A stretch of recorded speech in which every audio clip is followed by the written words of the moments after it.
Hi friends, നമസ്കാരം. എൻ്റെ പേര് Vishakh. Indian boy from Kerala എന്ന യൂട്യൂബ് ചാനലിലൂടെ ഞാൻ നിങ്ങളുടെ മുന്നിലെത്തുന്നു ഒരു പുതിയ കണ്ടന്റ്. എന്നാൽ വേറൊന്നുമല്ല, ഒരു ചിക്കൻ കറിയുടെ റെസിപ്പിയുമായിട്ടാണ് ഞാൻ നിങ്ങളുടെ മുമ്പിൽ എത്തുന്നത്. ചിക്കൻ കറി എന്ന് പറഞ്ഞാൽ ഒരു വലിയ ഇതൊന്നുമല്ല, സാധാരണ ഒരു ചിക്കൻ കറി, നമ്മളൊക്കെ സ്ഥിരം ഉണ്ടാക്കുന്ന നാടൻ രീതിയിലുള്ളൊരു ചിക്കൻ കറി. സാധാരണ നമ്മളൊക്കെ ബാച്ചിലേഴ്സായിട്ടാണ് ഇവിടെ കമ്പനിയിലൊക്കെ വർക്ക് ചെയ്യുമ്പോൾ സാധാരണ നമ്മൾ ബാച്ചിലേഴ്സായിട്ടാണ് തങ്ങാറുള്ളത്. അപ്പോൾ ബാച്ചിലേഴ്സ് ചെയ്യുന്ന ഒരു ചിക്കൻ കറി സാധാരണ ഒരു നാടൻ സ്റ്റൈലിൽ എങ്ങനെ നിങ്ങളുടെ മുമ്പിൽ അവതരിപ്പിക്കാമെന്നാണ് ഞാൻ ശ്രമിക്കുന്നത്.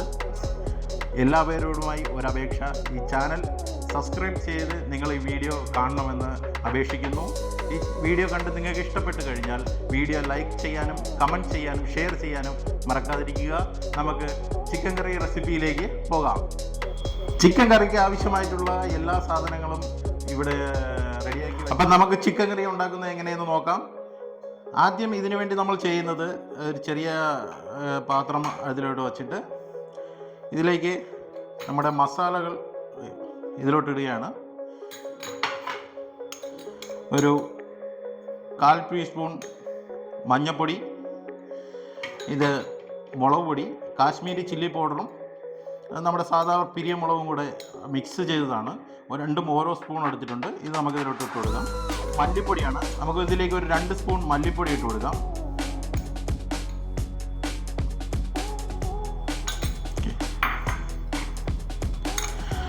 ഗരം മസാല ഒരു 3/4 ടീസ്പൂണോളം ഗരം മസാല. അപ്പം മസാലയെല്ലാം നന്നായിട്ട് വറുത്തെടുത്തിട്ടുണ്ട്. ഇത് നമുക്ക് ഒരു ബൗളിലേക്ക് മാറ്റാം. ഇത് നല്ല വറുത്തെടുക്കുമ്പോൾ ഒരു മണം വരും. കരിയാതെ സൂക്ഷിക്കുക. മാക്സിമം തീ കുറച്ച് വെച്ച് വേണം ഇത് വറുത്തെടുക്കാൻ. അപ്പോൾ ചിക്കൻ കറി വയ്ക്കുവാൻ വേണ്ടി ഒരു ചെറിയ കടായി നമുക്കിതിലോട്ട് വയ്ക്കാം. അപ്പോൾ കടായി നല്ല ചൂടായി വന്നിട്ടുണ്ട്. ഇതിലേക്ക് നമുക്ക് ആവശ്യമായ എണ്ണ ഒഴിച്ചു കൊടുക്കാം.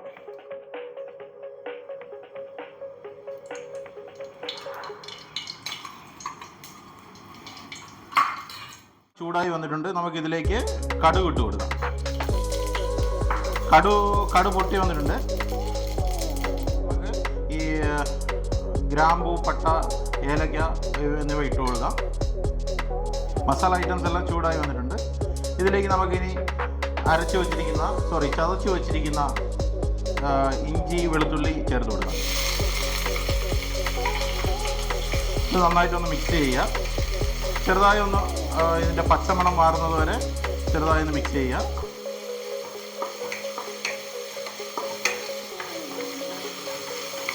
ഒരുപാട് മൂക്കേണ്ട ആവശ്യമൊന്നുമില്ല. ചെറുതായിട്ട് ഇതിൻ്റെ ഒരു പച്ചമണം മാറുന്നത് വരെ നമുക്കിതൊന്ന് വഴറ്റിയെടുക്കാം.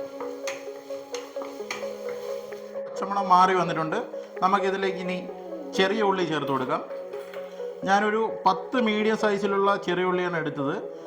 ഇത്തിരി സൈസ് ഉള്ളത് കൊണ്ട് തന്നെ ഞാനിത് രണ്ടായിട്ട് മുറിച്ചിട്ടുണ്ട്. ഇത് നമുക്ക് ഇതിലേക്ക് ചേർത്ത് കൊടുക്കാം. ചെറുതായിട്ട് മൂത്ത് വരുന്നത് വരെ നമുക്കിതൊന്ന് വഴറ്റി കൊടുക്കാം.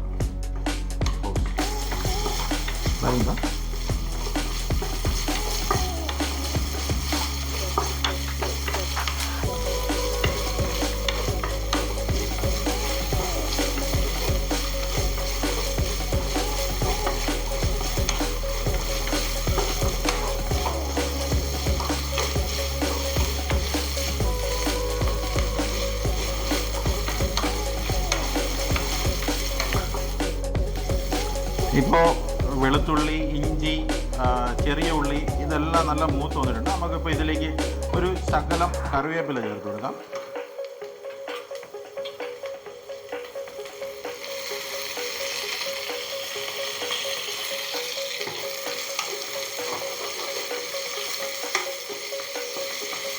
തീ കുറച്ച് വെച്ച് വേണം ചെയ്യാൻ, അടി പിടിക്കാൻ സാധ്യതയുണ്ട്. ഞാനിപ്പോൾ ചെയ്തുകൊണ്ടിരുന്നപ്പോൾ ചെറുതായിട്ടൊന്ന് അടി പിടിച്ചു. അപ്പോൾ ഈ ഉള്ളി ഒന്ന് ചെറിയ ഉള്ളി ചെറുതായിട്ടൊന്ന് വഴണ്ട് വന്നിട്ടുണ്ട്. നമുക്കിതിലേക്ക് ആവശ്യമായുള്ള സവാള ചേർത്ത് കൊടുക്കാം. ചെറുതായി അരിഞ്ഞു വെച്ചിരിക്കുന്ന സവാളയാണ്. ഇതൊരു ചെറിയ ഒരു മീഡിയം സൈസിലുള്ള 2 സവാളയാണ്. ഞാനിത് മൊത്തം ചേർക്കുന്നില്ല, കുറച്ച് ചേർക്കുന്നുള്ളൂ.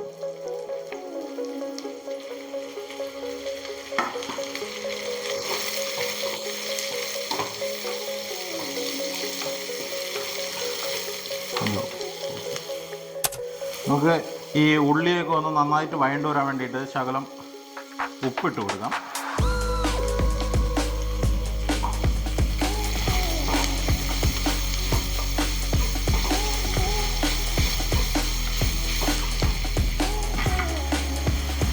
ഒരു 3 പച്ചമുളക് എടുത്തിട്ടുണ്ട്. ഇപ്പോൾ എരിവിനനുസരിച്ച് നമുക്ക് 1-2 അങ്ങോട്ടൊക്കെ കൂട്ടാം. അപ്പോൾ ഞാൻ ഇത് എരിവുള്ള പച്ചമുളകാണ്, അതുകൊണ്ട് തന്നെ ഒരു 3 പച്ചമുളകാണ് ഞാൻ ഇതിനെ എടുത്തിരിക്കുന്നത്.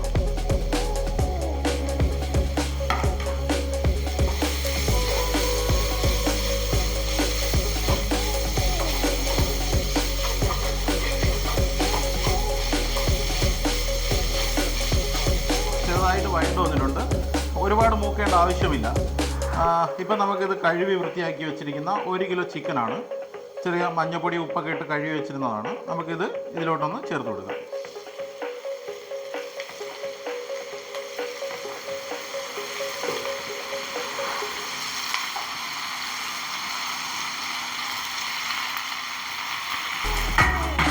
നമുക്ക് നന്നായി ഒന്ന് മിക്സ് ചെയ്ത് കൊടുക്കാം.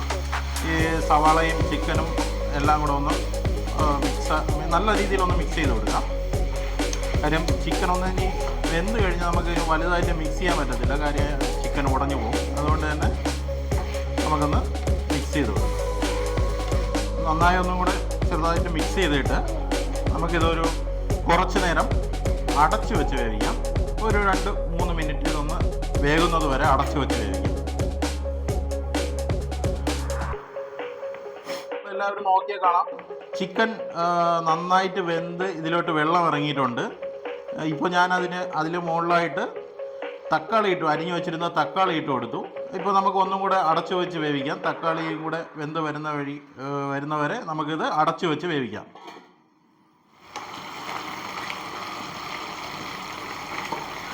ഇപ്പോൾ എല്ലാവർക്കും നോക്കിയാൽ കാണാം, തക്കാളി അത്യാവശ്യം ഉടഞ്ഞു വന്നിട്ടുണ്ട്. അതുപോലെ തന്നെ ചിക്കനിൽ നിന്ന് ഇറങ്ങിയ വെള്ളം വറ്റാൻ തുടങ്ങി. ഇനി നമുക്കിതിലേക്ക് വറുത്ത് വച്ചിരിക്കുന്ന പൊടികൾ കൂടി ചേർത്ത് നന്നായിട്ട് മിക്സ് ചെയ്ത് അടച്ചു വെച്ച് വേവിക്കാം. വറുത്ത് വച്ചിരിക്കുന്ന മസാലക്കൂട്ടാണ് മഞ്ഞൾപ്പൊടി, മുളക് പൊടി, കാശ്മീരി ചില്ലിപ്പൊടി, മുളക് പൊടി, പിന്നെ മല്ലിപ്പൊടി, ഗരം മസാല, ഇവയെല്ലാം നമ്മൾ നന്നായിട്ട് വറുത്ത് വച്ചിരുന്നതാണ്. ഇത് നമുക്കിതിലേക്ക് ചേർത്ത് കൊടുക്കും.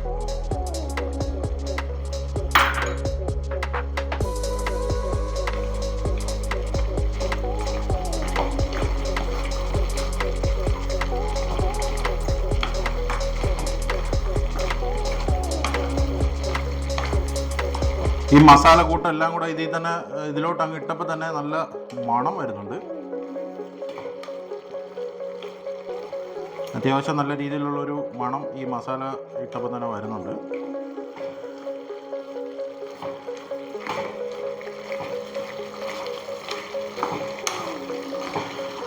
ചിക്കൻ നല്ല രീതിയിൽ വെന്ത് വരാൻ തുടങ്ങിയതുകൊണ്ട് ഇനി അധികം നമുക്ക് ഇളക്കാൻ കഴിയില്ല.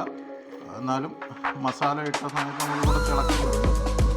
ഇനി ഈ വെള്ളം വറ്റി മസാലയൊക്കെ ഒന്ന് പിടിച്ച് വരുന്നത് വരെ നമുക്കൊരു മീഡിയം ഫ്ലെയിമിൽ വെച്ച് ഇത് വേവിച്ചെടുക്കാം.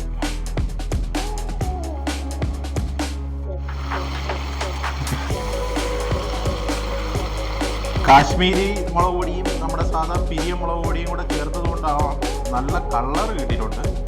സാധാരണ കളറിന് വേണ്ടിയിട്ടാണ് നമ്മൾ കാശ്മീരി മുളക് പൊടി ചേർക്കുന്നത്. എരിവിന് വേണ്ടിയിട്ട് കുറച്ച് പിരിയ മുളക് പൊടി നമ്മൾ ചേർക്കാറുണ്ട്. ഇത് രണ്ടും കൂടെ ചേർക്കുമ്പോൾ ആവശ്യത്തിന് മാത്രമേ എടുക്കാവൂ. പാതിയോ അല്ലെങ്കിൽ ഒരു 3/4 അളവിനോ അങ്ങനെയൊക്കെ എടുക്കാവൂ. മുളക് പൊടി നമ്മളെപ്പോഴും ചേർക്കുമ്പോൾ അത്യാവശ്യം ശ്രദ്ധിക്കണം. എരിവ് കൂടിപ്പോയി കഴിഞ്ഞാൽ പിന്നെ ഒന്നും പറഞ്ഞിട്ട് കാര്യമില്ല, നമ്മുടെ കഴിക്കാൻ കുറച്ച് ബുദ്ധിമുട്ടായിരിക്കും. എന്ത് ചേർക്കുമ്പോഴും ആവശ്യത്തിന് മാത്രം ചേർക്കാൻ ശ്രമിക്കുക. ഒരു ആവശ്യത്തിന് മേലെ പോയി കഴിഞ്ഞാൽ നമുക്ക് നമ്മുടെ സ്വാദിനനുസരിച്ച് നമ്മുടെ ഏതൊരു വിഭവമായാലും കഴിക്കാൻ പറ്റാതായിപ്പോകും. 1.5 ടീസ്പൂൺ ചിക്കൻ മസാല എടുത്തിട്ടുണ്ട്. ആ ചിക്കൻ മസാലയും ഇതിലോട്ട് ചേർത്ത് കൊടുക്കുന്നു. ഒന്ന് ചെറുതായി ഇളക്കുക. ഇപ്പം ആ ചിക്കനിൽ നിന്ന് വന്ന വെള്ളമൊക്കെ നല്ലതായിട്ട് വറ്റിയിട്ടുണ്ട്. ഈ മസാലകളൊക്കെ ചിക്കനിൽ അത്യാവശ്യം പിടിക്കാൻ തുടങ്ങി. നമ്മൾ ചേർത്ത സവാള, ഉള്ളി, തക്കാളി ഇതെല്ലാം തന്നെ നന്നായി വഴണ്ട് വന്നിട്ടുണ്ട്. നിങ്ങൾക്ക് നോക്കിയാൽ തന്നെ അറിയാം, ഒരു നല്ലൊരു മസാല ആയിട്ട് എല്ലാം കൂടെ മാറിയിട്ടുണ്ട്. നല്ലൊരു ഗ്രേവി ടൈപ്പ്. ഇപ്പം നമുക്കിതിലോട്ട് ചൂടാക്കി വെച്ചിരിക്കുന്ന വെള്ളം ഒഴിച്ചു കൊടുക്കാം. കാര്യം ഇപ്പോൾ എല്ലാ മസാലകളും നമ്മൾ ഏകദേശം ചേർത്ത് കഴിഞ്ഞു. മസാലകളൊക്കെ ഒന്ന് ഫ്രൈ ആയി ഗ്രേവി രൂപത്തിലോട്ട് മാറിക്കഴിഞ്ഞു.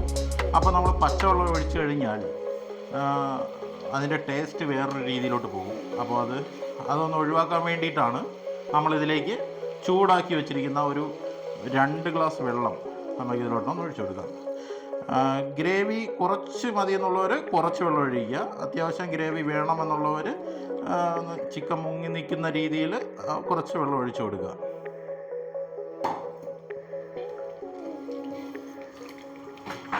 അത്യാവശ്യം ചിക്കൻ മുങ്ങി നിൽക്കുന്ന രീതിയിലാണ് ഞാനിപ്പോൾ വെള്ളം ഒഴിച്ചിരിക്കുന്നത്. അത്യാവശ്യം ചിക്കൻ മുങ്ങി നിൽക്കുന്നുണ്ട്. നമുക്കിതൊന്ന് തിളച്ച് വരുന്നത് വരെ മീഡിയം ഫ്ലെയിമിൽ വെച്ച് കുറച്ച് നേരം വേവിക്കാം. ഇപ്പം നോക്കിയാൽ കാണാം, വെള്ളമൊക്കെ നല്ല രീതിയിൽ തിളച്ച് ചിക്കനൊക്കെ അത്യാവശ്യം നല്ല രീതിയിൽ വെന്തിട്ടുണ്ട്.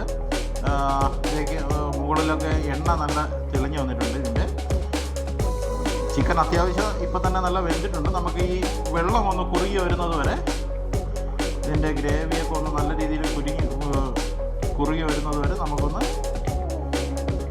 അടച്ചു വെച്ച് വേവിക്കാം. നമുക്കിപ്പോൾ ഒന്ന് തുറന്നു നോക്കാം.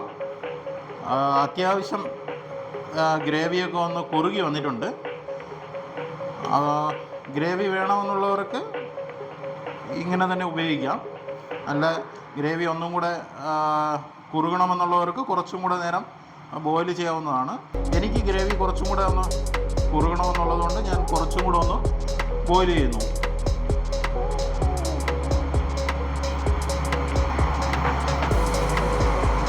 ഇത് ആദ്യം നമ്മൾ ഉപ്പ് ചേർത്തത് തന്നെ, പിന്നീട് നമ്മൾ ഉപ്പ് ചേർത്തിട്ടില്ല. ടേസ്റ്റ് നോക്കിയതിന് ശേഷം ആവശ്യത്തിനനുസരിച്ച് ഉപ്പ് ചേർത്ത് കൊടുക്കാം.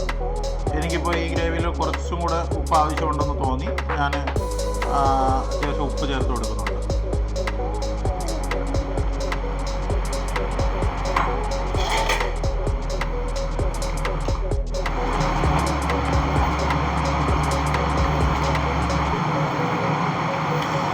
ചിക്കനൊക്കെ നിങ്ങൾക്ക് നോക്കിയാൽ കാണാം, അത്യാവശ്യം നല്ല വെന്ത് ആ എല്ലിൽ നിന്നൊക്കെ വേർവിട്ട് വന്നിട്ടുണ്ട്.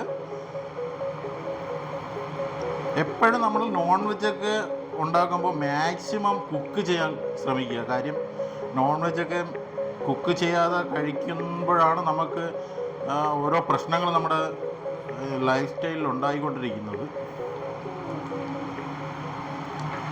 ഇന്നത്തെ ഫാസ്റ്റ് ഫുഡ് രീതിയിലൊക്കെ നമ്മളെല്ലാവരും ഫാസ്റ്റ് ഫുഡിൻ്റെ പുറകെയാണല്ലോ. അപ്പോൾ നോൺ വെജൊക്കെ അധികം ഇറച്ചി വിഭവങ്ങളൊക്കെ വേഗാതെ കഴിക്കുന്നത് കൊണ്ടാണ് പല അസുഖങ്ങളും നമ്മുടെ തേടി വരുന്നത് പെട്ടെന്ന് തന്നെ. ഇപ്പോൾ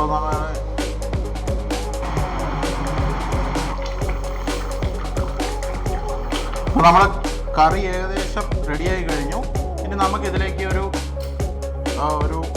മണത്തിന് വേണ്ടി 2-3 കറിവേപ്പില ഇട്ട് കൊടുക്കാം. അതുപോലെ തന്നെ അരിഞ്ഞു വെച്ചിരിക്കുന്ന മല്ലിയില ഇതൊന്ന് ഇട്ട് കൊടുക്കാം. മല്ലിയില നമ്മുടെ ചിക്കൻ കറിയൊക്കെ വയ്ക്കുമ്പോൾ ഒരു പ്രധാന ഘടകമാണ്. മല്ലിയിലയൊക്കെ ഉണ്ടെങ്കിൽ ആ ചിക്കൻ കറിയുടെ ഒരു സ്വാദ് നമുക്ക് അങ്ങോട്ട് ആസ്വദിക്കാൻ കഴിയുള്ളൂ. ചിലർക്കൊക്കെ മല്ലിയില ഇടുന്ന കറികളോട് താല്പര്യമില്ല. അങ്ങനെയുള്ള ചിലരെ ഞാൻ കണ്ടിട്ടുണ്ട്. പക്ഷേ സാധാരണ മിക്കുള്ളവരും മല്ലിയിലേക്ക് ഇട്ടാൽ ചിക്കൻ കറിക്ക് ഒരു സ്വാദ് ഉണ്ടാവുമെന്നാണ് പറയുന്നത്. നമുക്കിതൊന്ന് മല്ലിയിലേക്ക് ഒന്ന് വാടി വരുന്നത് വരെ ലോ ഫ്ലെയിമിൽ വെച്ച് ഒന്ന് വേവിച്ചെടുക്കാം. നാടൻ രീതിയിലുള്ള ഒരു ചിക്കൻ കറിയാണ് വയ്ക്കാൻ ഉദ്ദേശിച്ചത്. അപ്പോൾ അങ്ങനെ തന്നെ കിട്ടിയിട്ടുണ്ട്. നമ്മളൊക്കെ ഈ രീതിയിലാണ് ഉണ്ടാക്കുന്നത്. ഓരോ സ്ഥലത്തും ഓരോ രീതിയിലായിരിക്കും നമ്മുടെ നാടൻ കറി ഉണ്ടാക്കുന്നത്, നാടൻ ചിക്കൻ കറി ഉണ്ടാക്കുന്നത്. അപ്പോൾ സാധാരണ ബാച്ചിലേഴ്സൊക്കെ ചെയ്യുന്നത് നമ്മുടെ തട്ടിക്കൂട്ട് രീതിയിലുള്ള ഒരു ചിക്കൻ കറിയുമായിട്ടായിരിക്കും അവർ കിട്ടുന്ന സമയത്ത് ഉണ്ടാക്കുന്നത്. പക്ഷേ ഞാൻ അത്യാവശ്യം നമ്മൾ ഒരുപാട് ദിവസങ്ങളായി ഈ രീതിയിലാണ് നമ്മൾ ഉണ്ടാക്കുന്നത്. മസാലയൊക്കെ നല്ല രീതിയിൽ വറുത്തെടുത്ത് കഴിക്കാൻ നല്ല രുചിയോടുകൂടി കഴിക്കാൻ പറ്റുന്ന രീതിയിലാണ് ഈ കറി ഉണ്ടാക്കിയിരിക്കുന്നത്. എല്ലാവരും ഒന്ന് ട്രൈ ചെയ്ത് നോക്കണം. പൊറോട്ടയുടെ കൂടെയും ചോറിൻ്റെ കൂടെയും ദോശയുടെയും ചപ്പാത്തിയുടെ കൂടെയൊക്കെ നമുക്ക് കഴിക്കാൻ പറ്റുന്ന നല്ലൊരു ചിക്കൻ കറിയാണ്. നിങ്ങൾ ഇതൊന്ന് ഉണ്ടാക്കി നോക്കണം. എല്ലാവർക്കും ഈ വീഡിയോ ഇഷ്ടപ്പെട്ടെന്ന് കരുതുന്നു. ഇനിയും ഇതുപോലുള്ള കുക്കിംഗ് വീഡിയോകളുമായി ഞാൻ നിങ്ങളുടെ മുമ്പിൽ ഉറപ്പായും എത്തും. കുക്കിംഗ് വീഡിയോകൾ മാത്രമല്ല, മറ്റ് പല സബ്ജക്റ്റുകളും വീഡിയോ എടുക്കാൻ വേണ്ടി ഞാൻ ഉപയോഗിക്കും. നല്ല നല്ല വീഡിയോകളുമായി എനിക്ക് നിങ്ങളുടെ മുമ്പിൽ എത്തണമെങ്കിൽ നിങ്ങളുടെ നല്ല രീതിയിലുള്ള സപ്പോർട്ട് എനിക്ക് ആവശ്യമുണ്ട്. സബ്സ്ക്രൈബ്, ലൈക്ക്, കമൻറ്റ് എന്നിവയിലൂടെ നിങ്ങളുടെ നല്ല നല്ല സപ്പോർട്ടുകൾ വീണ്ടും പ്രതീക്ഷിച്ചുകൊണ്ട് നല്ലൊരു വീഡിയോയുമായി വീണ്ടും കാണാം. Vishakh, Indian boy from Kerala.